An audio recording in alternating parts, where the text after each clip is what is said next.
श्री रुद्र संहिता पंचम खंड छठवां अध्याय। त्रिपुर सहित उनके स्वामियों के वध की प्रार्थना। व्यास जी ने पूछा, हे सनत कुमार जी, जब उन त्रिपुर स्वामियों की बुद्धि उनकी प्रजा सहित मोहित हो गई तब क्या हुआ? कौन सी घटना घटी? प्रभो, कृपा कर इस विषय में मेरे ज्ञान को बढ़ाइए। तब व्यास जी के प्रश्न का उत्तर देते हुए सनत कुमार जी बोले, हे महर्षि, जब उन तीनों पुरों का मुख पूर्व दिशा की ओर हो गया और तारकाक्ष, कमलाक्ष और विद्युन्माली नामक दैत्यों ने भगवान शिव का पूजन और अर्चन छोड़ दिया, तब उनके राज्य में चारों ओर दुराचार फैल गया। उस समय भगवान विष्णु और ब्रह्मा जी सभी देवताओं के साथ भगवान शिव की स्तुति करने कैलाश पर्वत पर गए। वहां पहुंचकर उन्होंने शिवजी को साष्टांग प्रणाम किया। तत्पश्चात देवता बोले, हे देवाधिदेव, हे करुणानिधान, आप सभी जीवों के आत्मस्वरूप, कल्याण करने वाले और अपने भक्तों की पीड़ा हरने वाले हैं। गले में नीला चिन्ह होने के कारण आप नीलकंठ कहलाते हैं। हम हाथ जोड़कर आपको प्रणाम करते हैं। आप सब प्राणियों एवं देवताओं के लिए वंदनीय हैं तथा सबकी बाधाओं और विपत्तियों को दूर करते हैं। भगवन, आप ही रजोगुण, सतोगुण और तमोगुण के आश्रय से ब्रह्मा, विष्णु और महेश के अवतार धरकर जगत की सृष्टि, पालन और संहार करते हैं। आप ही अपने भक्तों को इस भवसागर से पार कराने वाले हैं। वेद आपके परब्रह्म स्वरूप और तत्वरूप का वर्णन करते हैं। आप सर्वव्यापी, सर्वात्मा और इन तीनों लोकों के अधिपति हैं। आप सूर्य से भी अधिक तेजस्वी और दीप्तिमान हैं। हम आपको नमस्कार करते हैं। आप ही इस प्रकृति के प्रवर्तक हैं तथा सब प्राणियों के शरीर में रहते हैं। ऐसे परमेश्वर को हम प्रणाम करते हैं। हे शिव शंभो, तारकाक्ष, कमलाक्ष और विद्युन्माली नामक त्रिपुर स्वामियों ने हम देवताओं को अनेकों प्रकार से परेशान कर प्रताड़ित किया है। वे देवताओं का विनाश करने के लिए उन्मुख हैं। हे प्रभो, हम आपकी शरण में आए हैं। भगवन, उन असुरों का विनाश करके हमारी रक्षा कीजिए। इस समय तीनों असुरों ने धर्म मार्ग को छोड़ दिया है और नास्तिक शास्त्र का पालन कर रहे हैं। आपकी इच्छा के अनुरूप तारकाक्ष, कमलाक्ष और विद्युन्माली तीनों धर्म कर्म से विमुख हो गए हैं।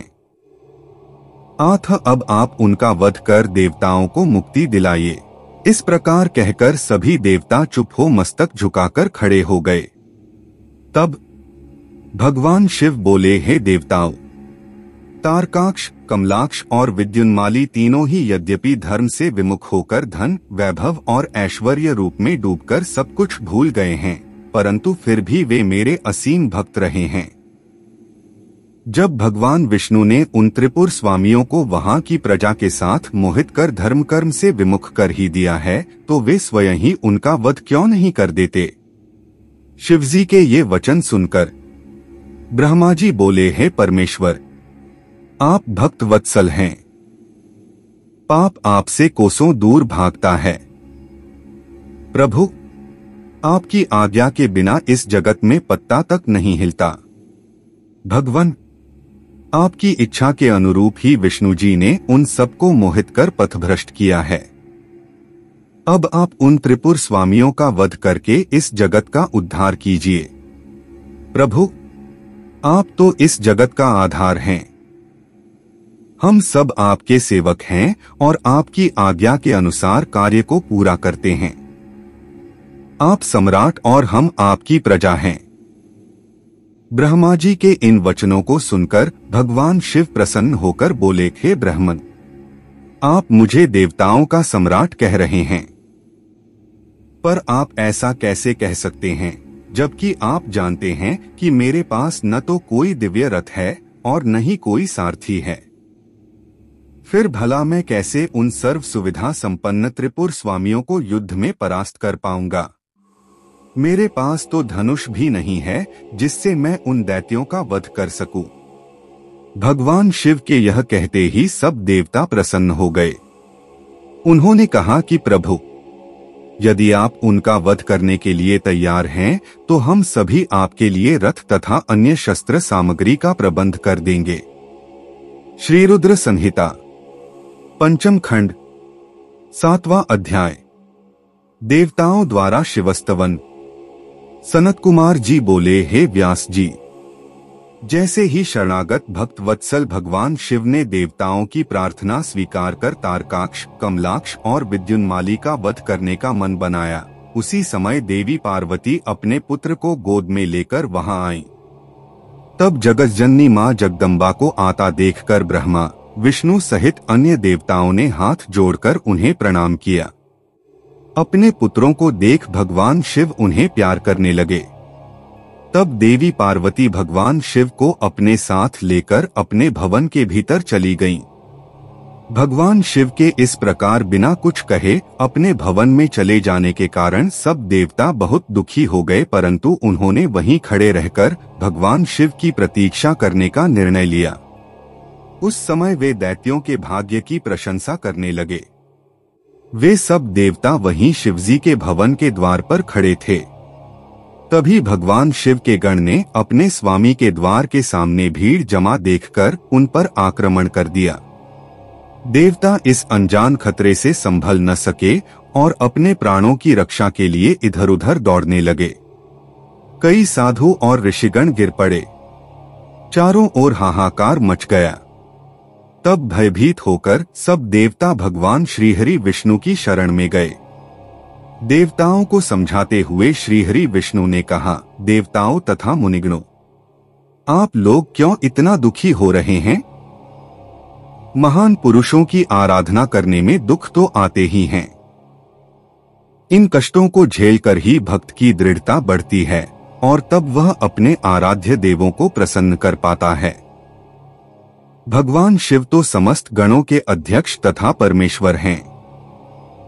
आप सब मिलकर भगवान आशुतोष की प्रसन्नता के लिए नमः शिवाय, शुभं शुभं कुरु कुरु शिवाय नमः मंत्र का 1 करोड़ बार जाप करो। वे इससे अवश्य ही प्रसन्न होंगे और हमारा कार्य पूरा करेंगे। भगवान श्रीहरि विष्णु के इन वचनों को सुनकर सभी देवता बहुत प्रसन्न हुए और सहर्ष भगवान शिव की आराधना करने लगे। अपने कार्य की सिद्धि के लिए उन्होंने 1 करोड़ बार विष्णु जी द्वारा बताए गए मंत्र का जाप करना आरंभ कर दिया। जैसे ही उनकी यह आराधना संपन्न हुई, भगवान शिव उनके सामने प्रकट हो गए। भगवान शिव बोले, मैं आपकी इस उत्तम आराधना से बहुत प्रसन्न हूँ। आप अपना इच्छित वर मांगे। प्रभु के ये वचन सुनकर देवता बोले, हे देवाधिदेव, हे जगदीश्वर, आप सबके कल्याण करता हैं। भगवान, हम पर कृपा कर हमारी रक्षा कीजिए। आप त्रिपुर स्वामियों का वध करके हमें भय से मुक्ति दिलाएं। तब भगवान शिव देवताओं की प्रार्थना सुनकर पुनः बोले, हे हरे, हे ब्राह्मण, हे देवगण तथा मुनियों, जैसा आप चाहते हैं वैसा ही होगा। मैं अवश्य ही आपकी आराधना सफल करूंगा। हे विष्णु, आप इस जगत के पालन करता हैं, इसलिए त्रिपुर विनाश के लिए आप मेरी सहायता करें। मेरे लिए दिव्य रथ, सारथी और धनुष सहित आवश्यक सामग्री की व्यवस्था करें। सनत कुमार जी बोले, मुने, भगवान शिव की इच्छा जानकर सब देवता बहुत प्रसन्न हुए तथा शिवजी की आज्ञानुसार समस्त युद्ध सामग्री की व्यवस्था करने लगे। मुने, देवताओं द्वारा शिवजी को प्रसन्न करने के लिए 1 करोड़ बार जपा गया यह मंत्र महान पुण्यदायी है। यह शिवजी को तुरंत प्रसन्न करने वाला तथा भक्ति मुक्ति के मार्ग पर ले जाने वाला है। यह मंत्र शिव भक्तों की सभी कामनाओं और इच्छाओं को पूरा करता है। इस मंत्र से धन, यश की प्राप्ति होती है और आयु में वृद्धि होती है। यह निष्काम मनुष्यों के लिए मोक्ष प्राप्ति का साधन है। जो मनुष्य भक्तिभाव और शुद्ध हृदय से इस मंत्र को जपता है, उसकी सभी अभिलाषाएं भक्तवत्सल कल्याणकारी भगवान शिव अवश्य ही पूरी करते हैं। श्री रुद्र संहिता पंचम खंड 8वां अध्याय दिव्य रथ का निर्माण। व्यास जी ने सनत कुमार जी से पूछा, हे सनत कुमार जी, आप अत्यंत बुद्धिमान और सर्वज्ञ हैं। आपने मुझे अद्भुत शिव कथा सुनाने की कृपा की है। मुनि, जब भगवान शिव ने देवताओं के अभीष्ट कार्यों को पूरा करने के लिए त्रिपुर स्वामियों का वध करने हेतु विष्णु जी से दिव्य रथ का निर्माण करने के लिए कहा, तब विष्णु जी ने क्या किया? दिव्य रथ का निर्माण किसने और कैसे किया? सूत जी बोले, हे मुने, व्यास जी की यह बात सुनकर सनत कुमार जी ने भगवान शिव के चरणों का ध्यान करके कहा, भगवान शिव के लिए दिव्य रथ के निर्माण करने के लिए देवताओं ने अपने शिल्पी विश्वकर्मा को बुलाकर उन्हें कार्य सौंपा। तब भगवान शिव के अनुरूप ही विश्वकर्मा ने उनके लिए रथ का निर्माण किया। उस रथ के समान कोई दूसरा रथ नहीं था। वह दिव्य रथ सोने का बना हुआ था। उस रथ के दाएं पहिए में सूर्य और बाएं पहिए में चंद्रमा लगे हुए थे। सूर्य के पहिए में 12 अर्रे लगे हुए थे, जो कि 12 महीनों का प्रतिनिधित्व कर रहे थे। चंद्रमा के पहिए में लगे 16 अर्रे चंद्रमा की 16 कलाओं का प्रदर्शन कर रहे थे।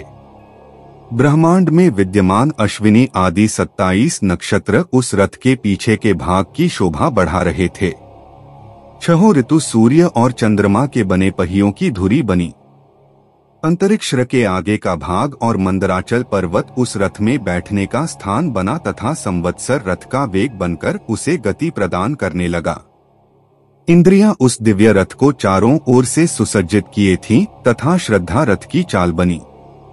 वेदों के अंग रथ के भूषण तथा पुराण, न्याय, मीमांसा तथा धर्मशास्त्र आदि रथ की शोभा बढ़ाने लगे। महान तीर्थ पुष्कर दिव्य रथ की ध्वज पताका बनकर फहराने लगा।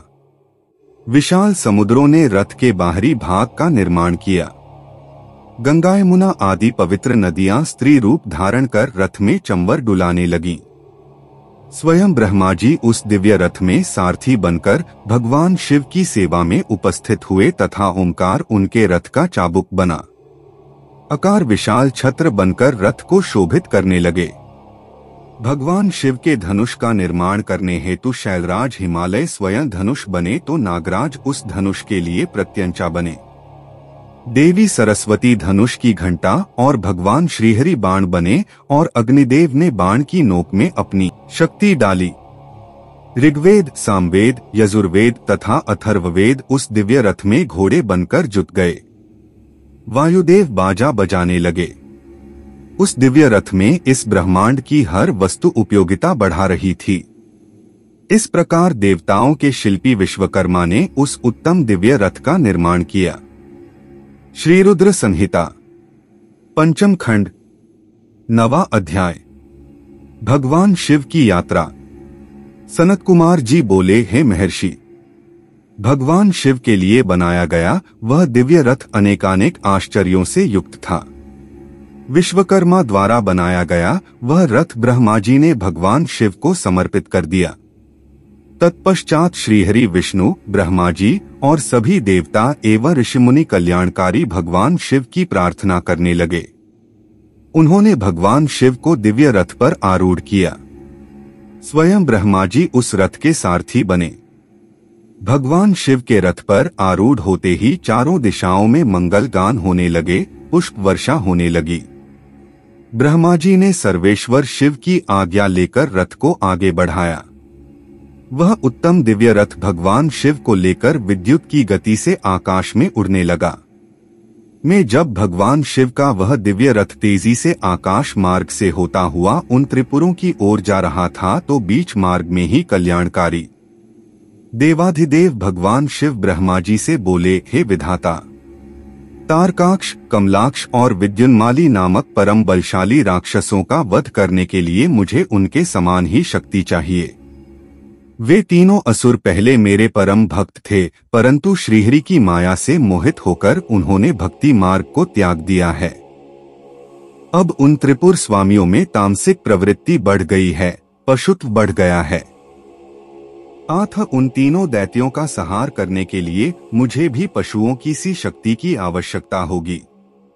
अथ आप सब देवता पशुत्व की वृद्धि करने हेतु पशुओं का आधिपत्य मुझे प्रदान करें, तभी उन असुरों का वध हो पाएगा। भगवान शिव के इस प्रकार के वचन सुनकर सभी देवता चिंतित हो गए और सोच में डूब गए। पशुत्व की बात सुनकर उनका मन अप्रसन्न हो गया। देवताओं को सोच में देखकर भक्त वत्सल भगवान शिव को स्थिति समझते देर न लगी।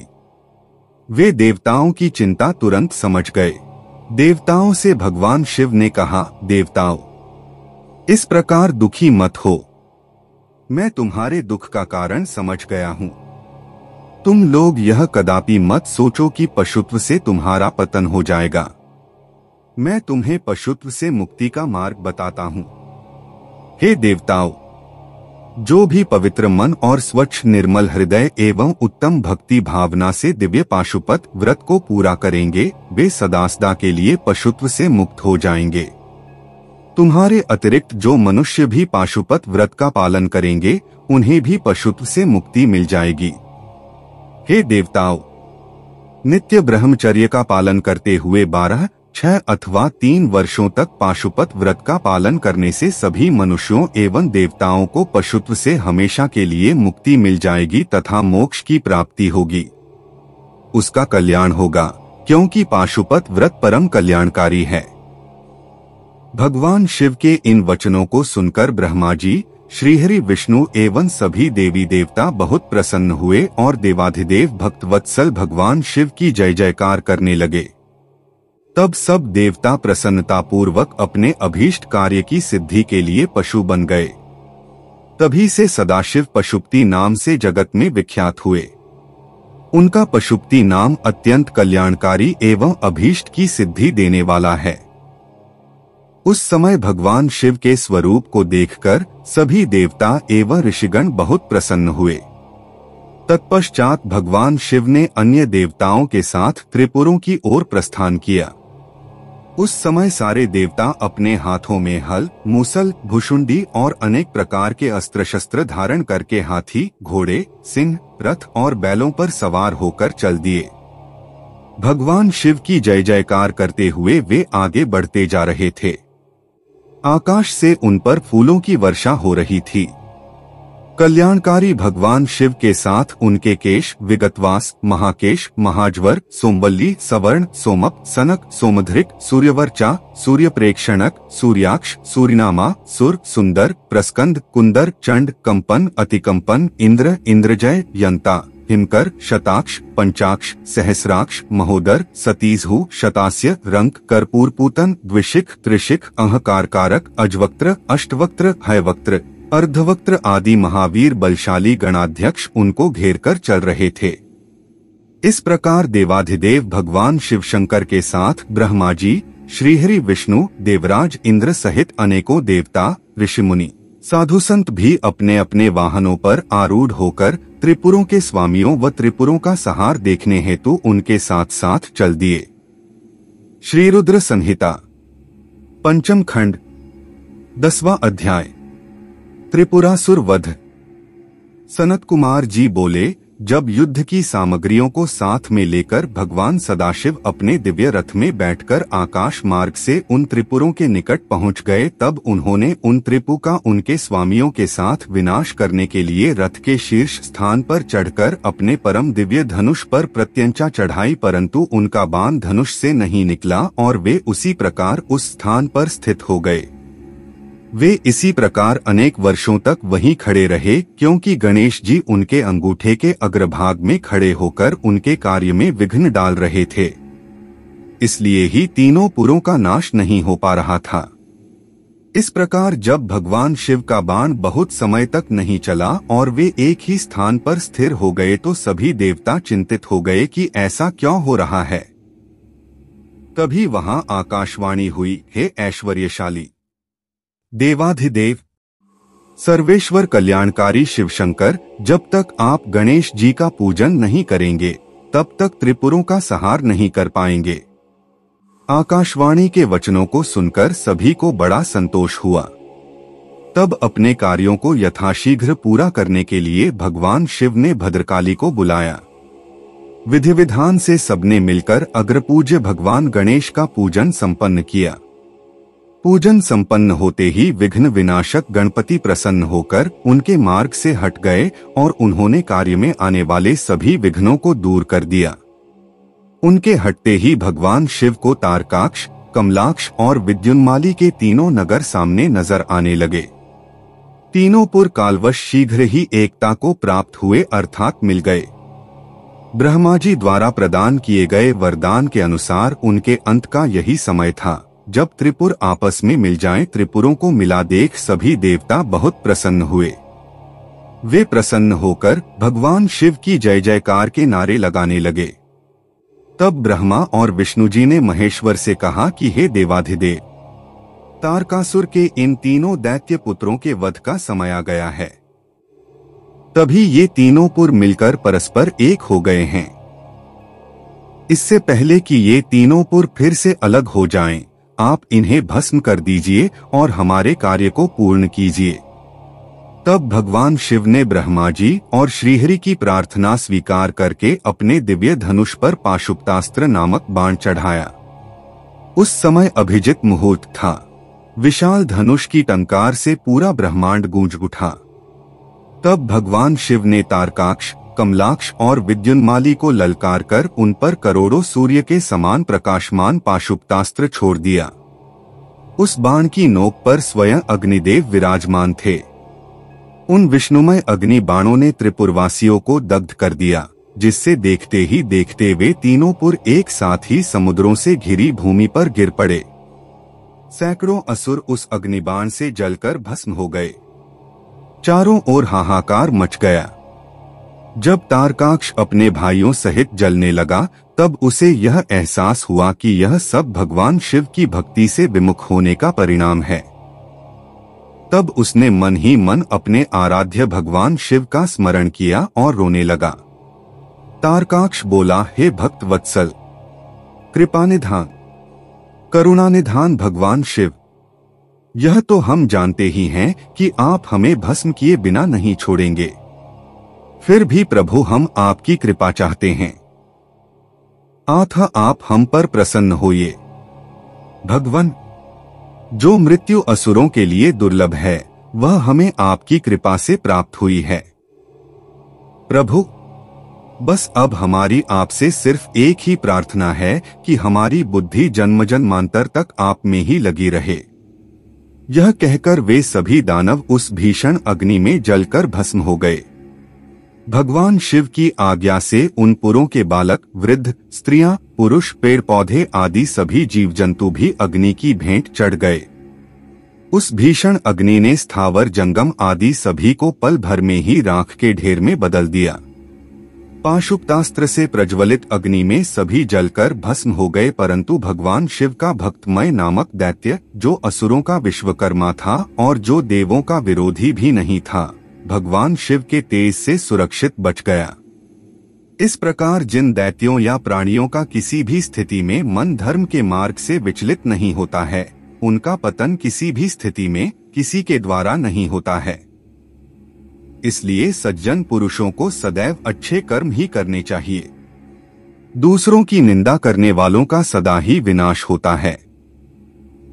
हम सभी को परनिंदा से बचना चाहिए और अपने बंधु बांधवों के साथ इस जगत के स्वामी भगवान शिव की आराधना में तन्मय होकर लगे रहना चाहिए।